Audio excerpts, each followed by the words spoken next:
Hello, and welcome to One Cool Thing, PC Mag's daily show on Facebook and YouTube and the internet, where we tell you about one cool thing that we've been testing out here in PC Labs. I'm Tom Brandt, this is Victoria Song, and today for you, we have the Fitbit Versa. Yay! It is a smartwatch that is very exciting until the last moment when your voice goes down and it's not as exciting. But no, this is a great smartwatch. We're excited to tell you all about it. It got an editor's choice, and we would like to tell you all about it, but we would also like to hear what your thoughts are by writing them into the comments if you're watching this live on Facebook. And if you're watching on YouTube, come back tomorrow at 10 a.m. where we have another one cool thing for you. So Fitbit Versa, brand new smartwatch, right? This is not a new version of a smartwatch. No, so Fitbit debuted its first smartwatch this past summer with the Ionic, and this is their second smartwatch, the Versa. It's it looks a lot like an Apple Watch in terms of design, and it's basically meant for a more casual user than the Ionic is per se. Right, because Fitbit basically has been all about fitness tracking. That's it's all about, like, you put it on before you go for a run or before you go to the gym, and now they're kind of trying to make a device that you can use for tracking sleep, for doing everything that you could with the Apple Watch, basically. Yeah, well, actually, you can do a little more than you can with the Apple Watch in some respects, because this has a battery life of 4+ days, and that has held up in testing, whereas the Apple Watch, the most you're going to get is about 48 hours if you don't use a lot of apps at that time. So basically this thing can you don't have to take this off and plug it in every night like you would your phone. No, you don't. You can basically, I've been wearing this for the last 3 days without charging it, so it's pretty great. It takes about 2 hours to charge, which is not, that's actually on par for most trackers and wearables, but it also does have continuous heart rate monitoring, which the Apple Watch also does not have. How does it monitor the heart rate? Is this like an optical sensor, or does it? Okay. So in terms of sensors, and we can take a look here. Yeah, it's got let's look at the back. My awful skin, my dead skin cells. So it's got an optical heart rate sensor, which if you just look at that, that's going to flash the green light. Okay. Right. It also has 2 red sensors, which also were on the Ionic, which are SpO2 sensors, which can kind of measure blood oxidation levels. And in the future, Fitbit has been hinting that could measure your sleep apnea, or whether or not you have it, which is pretty cool. Based on the oxygen in the blood, it can measure sleep apnea? Yeah. Oh, interesting. Yeah. Okay. That's not a feature that's out yet, but that's a thing. So they've made this platform essentially for all these different features, put in these sensors for our battery life. In many ways better than the Apple Watch. Well, in some ways. In some ways better than the Apple Watch, which I'm sure you'll get to the ways that it's not better. But before we do that, how much are we looking at here for this? So we are looking at $200, $199.95, which is extremely affordable for basically what I consider to be a fitness tracker smartwatch hybrid. Yeah. That's insanely affordable, considering that you're getting a lot of what makes Fitbit trackers really great. You're getting sleep tracking, you're getting step tracking, distance tracking. You have an altimeter for stairs climbed. You can get your smartwatch notifications onto it. So like smart notifications, text, call, app, calendar events. And then you also have about 550 plus clock faces and apps to the Fitbit OS, because they operate on their own OS. They're not on iOS or Android Wear. So this has nothing to do with Android Wear. This is Fitbit's own. Nothing to do with Android Wear, but it is cross-platform or platform agnostic, which means you can use it on iOS, you can use it on Android, and you can use it if you have a Windows phone. So they have a Fitbit Windows phone app.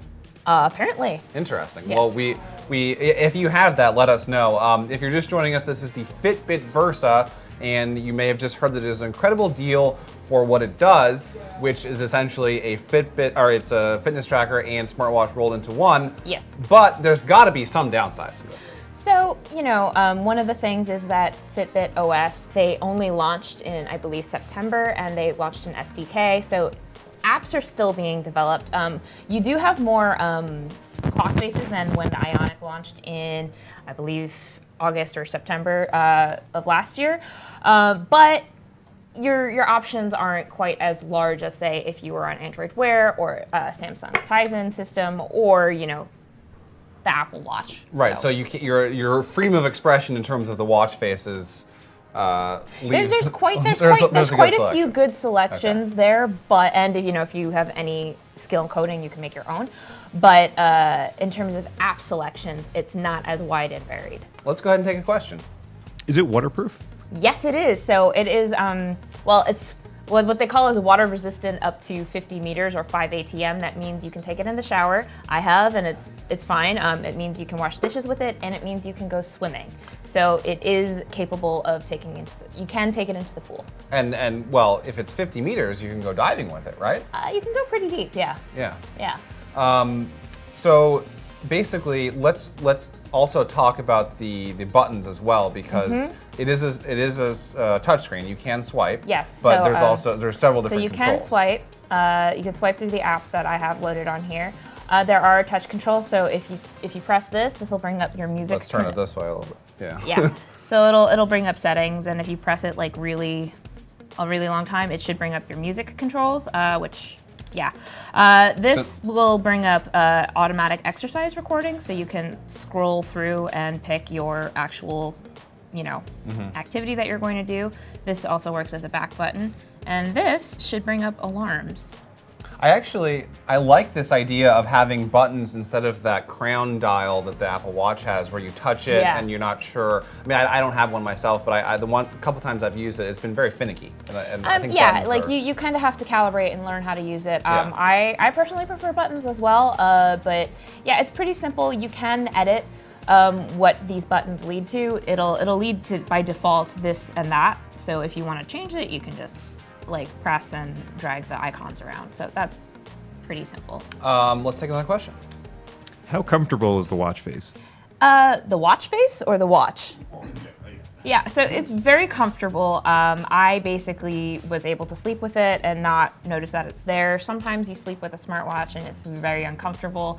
I don't, but I have friends who just end up taking it off in the middle of their sleep. So I found this particular smartwatch to be pretty comfortable. Now you're using it here with a rubber band? A silicone band. Silicone band. What are some of the other options for bands? So you can get a leather band, you can get a metal link band, you can get a metal mesh band. These will range in price from $29.95 to $99.95. So depending, that's actually kind of good, depending on, because sometimes you get the Samsung Gear Sport, I think looks really sporty all the time. Yeah. This you can dress up. We have a picture of it there with the metal mesh band. It looks pretty formal and it's kind of nice.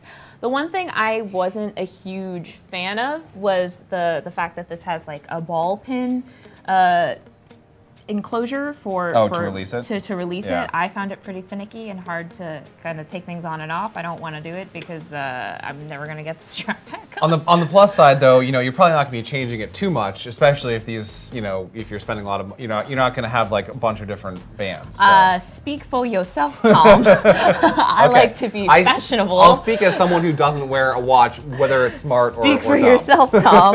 Some of us want to dress up I actually think it's a strength. I do like this. I do like this, off pink color. Yeah. I think they said it was inspired by millennial pink, whatever that is. Now then, they ruined it with that description. No, but I actually do like. I do like it. There are a lot of feminine options for this smartwatch, which I like because a lot of the smartwatches that we test are incredibly bulky. They don't necessarily fit petite wrists. Right. You're not going to have this problem with this. And also, coming in May, there will be female health tracking on all Fitbits. Oh, interesting. Well, not all Fitbits. This and the Ionic will have it on device, but you will be able to track female health through the Fitbit app on all Fitbit devices. And so that is using the same sensor, so it's somehow going to track those things with the same sensors that it's using. No, you cannot yet. You cannot yet track periods through sensors. With an optical, you cannot yet get to that. But the fact is, you'll be able to view it's more of a recording thing. Yes. Yeah, right. So currently with smartwatches and wearables in general, female health tracking is not a thing that you can do. The Bella Beat Urban and the Bella Beat Leaf are the only ones that allow that on device. But now you'll be able to not have to download a separate app onto your watch. Right. It'll be built into the OS natively, which is nice. The Apple Health app, though, does have it has reproductive tracking, but I thought it also had female health. It doesn't? So this is actually one of the first products that will do that. It's one of the first products that will do that. So like with what you can do on iOS is you can download basically any number of female health tracking apps like Glue or iPeriod or period this and period that and whatever. So the interesting thing about this really is this is a great watch right now, but it sounds like it's going to get even better. Yeah. So should you buy it now, or should you wait until that? If you want to track your period, or if you want that, what was the other thing? With the oxygen. Apnea, sleep apnea. If you want those things, those will come in the future. So it's basically future-proof. Okay. So when they release those things, if and when they release those things, it'll be compatible for that. I think this is a pretty good buy as is right now, and it's just going to get better. They're going to release personalized guidance, workouts, and insights that, based on your data, like the context will be better. Fitbit has a crap ton of data that they collect. Okay. Hopefully they have a privacy policy. If you really care about your privacy, you will not get a wearable. Right, and that's so you have to be willing to make that kind of sacrifice. But in general, they're also going to come up with Android quick response text replies. So if you have an Android, that's pretty great. And something the Apple Watch can do, though. Something the Apple Watch can do, but Apple Watches are for Apple users only. So if you are an Android user, I would highly recommend looking into this because Android Wear watches they're not great, Bob. They're not great, Bob. What about Tizen? Tizen is better. Samsung is better. If you have a Samsung like Note or whatever their phones are, whatever model their phones are, provided they're not exploding due to batteries, the Samsung, like the Apple Watch, if you have a Samsung phone, that synergy is going to be great.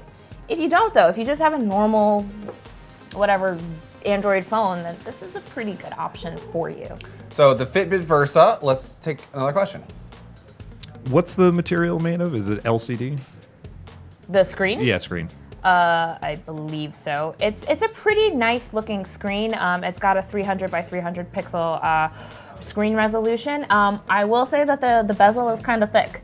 It's very traditional. It's a very traditional. You can kind of see a thick bezel. I don't think Fitbit has the whole screen-to-screen thing that the Apple Watch has down yet, but it also probably results in better battery life. So that's a trade-off if you want a slightly less wowza screen for better battery life. And the other big thing about battery life with the Fitbit Versa, and part of why it's cheaper, is there is no LTE connectivity in this thing. You cannot use this with a phone. You cannot use this in place of a phone, but I think that's fine. I've tested a bunch of smartwatches with LTE, including the Apple Watch Series 3. That is a huge battery drain. Yeah, sure. Gigantic battery drain. Well, it will get better as they figure out how to make LTE, modems more efficient to cram into a small space. But in general, it's. I had a 30-minute call on the Apple Watch Series 3, and my watch was dead. Yeah. So that's basically what you're going for. Let's take another question. Have you been able to try the NFC payment feature? Okay, so when it comes with NFC payments, the regular version of the Versa is not going to have an NFC payment feature. So that's another thing. If you want a smartwatch that has NFC payments, you're gonna have to shell out like $30 more to pay $230 for the Versa Special Edition. The Special Edition does come with NFC payments. Also, this does not have built-in GPS. It uses connected GPS with your phone. So if you really want a phone-free run, you're probably better off with maybe the Ionic or something that has that built in. But does the Special Edition also have GPS, or is No. this just an NFC? So basically, the Special Edition just adds an NFC chip. It adds an NFC chip and a woven band. Oh, okay. Similar to this. Well, that's the metal mesh band. The woven band is actually fabric. I got to test it at a special launch event. It's nice. It's nice. It's a nice band. Right. So basically, you're spending $30 extra for NFC payments and a better band. Remember, your smartphone also has NFC payments, so it's a trade-off. Yeah, it is a trade-off. It's basically, if you want a phone-free run or a phone-free exercise lifestyle, then you should probably go with the Ionic. But this is much more for like a casual user who wants to be able to fitness track and not have to get a different tracker for that, or someone who's kind of wanting a more smartwatch experience from it. Sure. Keep coming. Is there a wearable that tracks your blood pressure? So there is one that's possibly coming out. I believe I saw it at CES, the Omron. It's interesting because it actually inflates the band so that it can get your... yeah, like a doctor's office test. Yeah. So, not yet. It's something that they're working on. Okay, talking about battery life drain, that sounds like a nightmare to figure out how to get the battery life to Well, stay they consistent with tend to that. be a slightly chunkier, so that's why we see so many chunky smartwatches, because they basically have to house a battery and all these sensors. Right. So this is actually pretty thin and lightweight for that. Yeah, I mean, I can see, if we're talking about blood pressure sensors, having also be a reminder thing. If you forget to leave home with your water bottle or your keys, it would remind you. Let's go ahead and take another question. Weston wants to know about the wearable on your neck. This is not a wearable. This is We are wearable agnostic here. This is a witchy necklace. Just because I'm wearing it does not make it a wearable. What? Weston. What? I thought it did. No.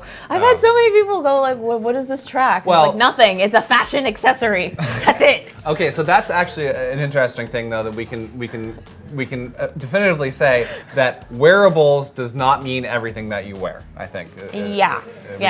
We can make that call, but yeah, I mean the wearable industry is changing all the time, but it's smartwatches really that I think are kind of what. I mean, if you're using a Fitbit, you're using it for exercise, but the smartwatch is really kind of a catch-all thing that also does exercise. I actually think, so what we have here is something that I find to be a true hybrid between a fitness tracker and a smartwatch. Like, I believe that the Apple Watch, even though it has fitness tracking capabilities, it's much more of a smartwatch. You're mostly going to have it for the ability to get your app notifications, your calendar for notifications, Siri is on there. You're just using it kind of as a mini phone assistant type thing. It can track your fitness, but it's not really the best at it. The Ionic is much more of a fitness tracker with smartwatch things kind of tacked onto it. This, I feel, has the form factor of a smartwatch, but the capabilities of Fitbit's really great fitness tracking platform. All right, which is why it really has our editor's choice and it's gotten 4 stars. And it's $200. That's really affordable. Let's take another question. You may have mentioned this earlier, but are there guided exercises?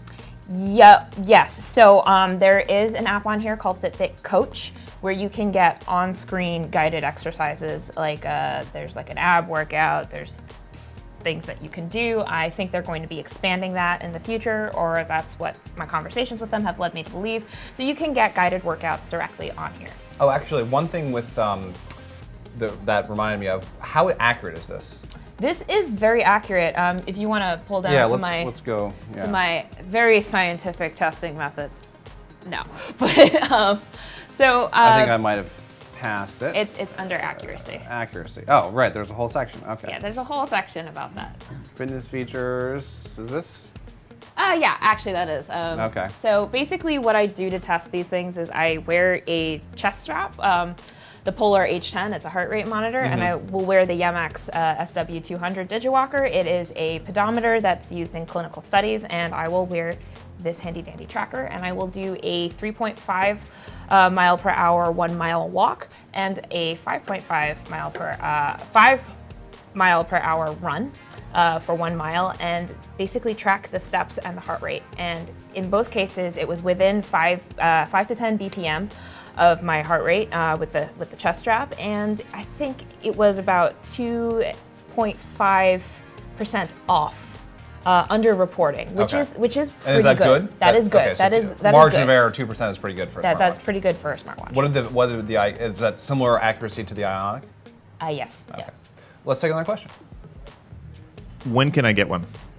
I believe you can pre-order them now, and they should be shipping sometime in April. And either $199 or $229 if you want that NFC and the super snazzy mesh watch band. Woven. You can buy the accessories separately and/or on Amazon when third parties will start picking them. Good point. Hopefully for a lot less than $100. Yes.